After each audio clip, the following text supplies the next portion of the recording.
When you are progress monitoring for TRC, it's a good idea to add the book before you assess the student.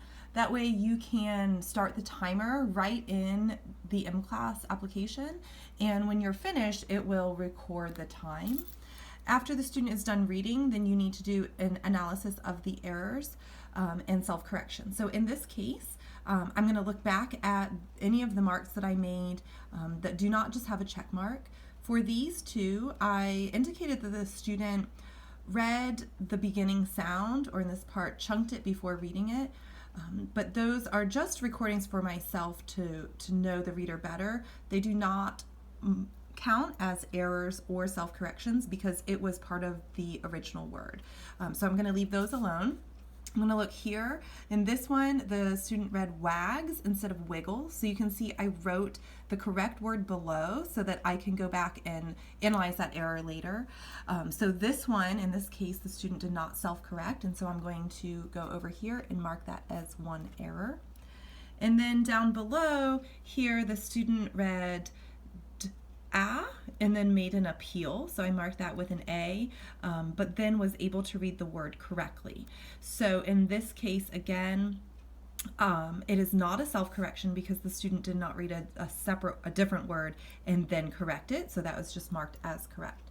So on this running record, the student only made one error. Because the book was not 100 words long, I'm going to have to recalculate to figure out how many words the student actually read, so I can just use these boxes to help me figure out. It was 76 words, and the student had one error out of 76. As the texts get longer, they will be over 100 words, so then I can just use these boxes and stop here to know that the student has read 100 words, and I don't have to count the text.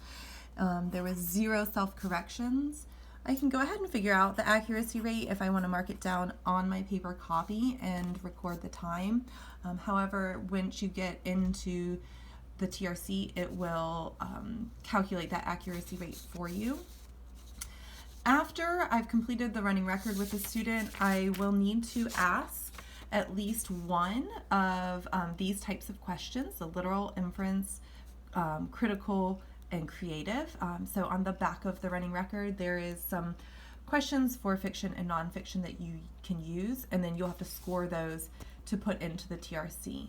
It's important to remember to only ask the questions that is based on the amount of text that the student read. And so creating your questions should only be on that 100 words, or in this case, it could be on the whole book since the book was less than 100 words.